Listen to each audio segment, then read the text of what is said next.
In 1985, Hasbro released the second wave of figures in their extremely popular Transformers toy line. Of course, many new characters were introduced, but possibly the biggest addition was the new subgroups within the hero and villain camps.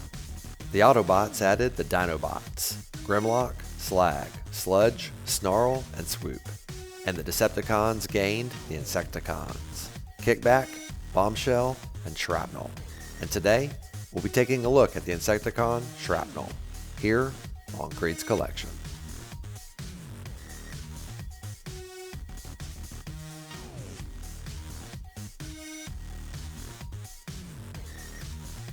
Hey, welcome back to another episode of KREED'S Collection.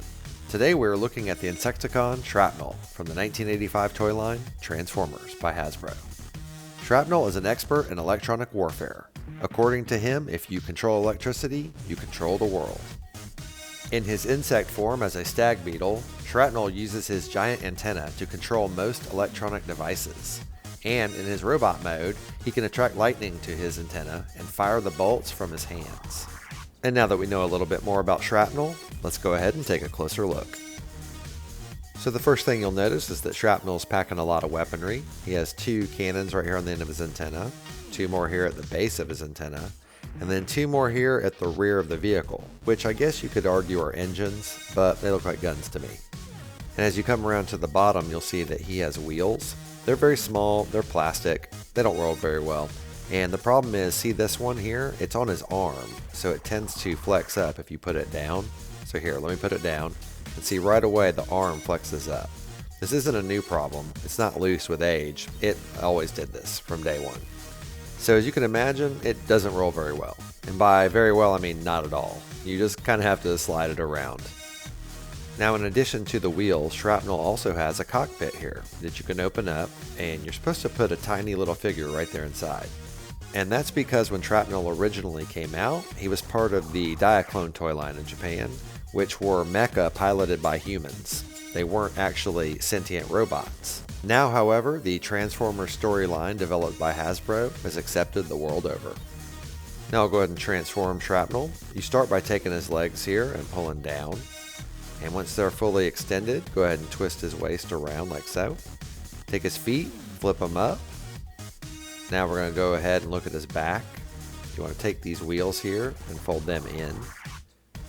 Now turn him back over, take his antenna and spread them apart to reveal his face. And that's it. We have transformed Shrapnel into robot mode.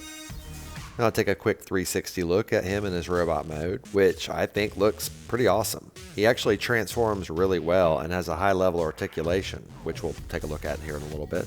Now he has endured a lot of playtime, so if you look at his antenna, you can see that there's a lot of yellow plastic revealed underneath where I rubbed the vac metal chrome off with my fingers. Also, you'll notice that some of the stickers have some heavy wear, but for as much as I played with this guy, I'm shocked he looks as good as he does. At this point, I was putting the stickers on myself as a kid, so you can see that some of them are slightly askew, but I did my best.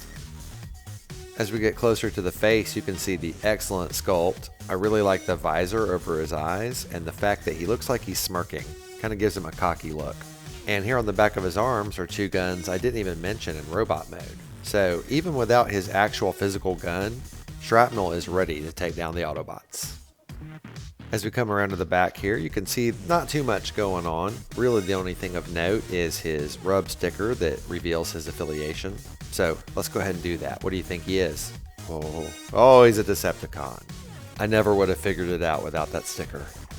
Now I'll go ahead and take a look at Shrapnel's grenade launcher, which I didn't play with much, so it looks really good, almost no wear at all. This handle here doesn't go in his hand. You actually slip that over the top of his forearm. It gives the illusion that he's holding the grenade launcher, even though technically it's just popped on his arm. So yeah, you just take it like so, and slip it down like this, and there you go. Now it looks like he's holding his gun. Now I'll go ahead and take a look at Shrapnel's articulation, which is pretty good for a Transformer. Here at the hips, he can rotate out both ways and almost do a split. And his toes can also be pointed down. Now here at the waist, because of the transformation, he has a swivel point, and his shoulders can both go all the way up and around full 360 if you wanted to. And that's it, but that is 7 points of articulation, which I think is the most of any Transformer we've looked at. And because of that articulation, you can put Shrapnel in cool poses like this one. If you look inside the cockpit on Shrapnel's chest, you can find his copyright information. Takara, 1980, 1983, made in Japan. And here's Shrapnel's file card. If you'd like to read it, pause now. And now for our He-Man size comparison. Shrapnel isn't very much compared to He-Man, and He-Man just looks at him as exactly what he is, an insect. Thank you so much for taking the time to watch my toy review for Shrapnel from the 1985 toy line Transformers by Hasbro. When I got Shrapnel, he was a welcome addition, because at the time I only had Starscream, Soundwave, and Buzzsaw in my collection. But shortly after that I also added the Insecticons, so it was nice to add so many Decepticons so quickly. If you enjoyed the video, please leave a thumbs up, and if you have any thoughts, please leave a comment. I love reading and responding to them. And while you're at it, if you haven't already, please consider subscribing. I'd really appreciate it, and it would help my channel grow. I review a toy for my vintage collection every Wednesday, so hope to see you next week and every week after, here on KREED'S Collection.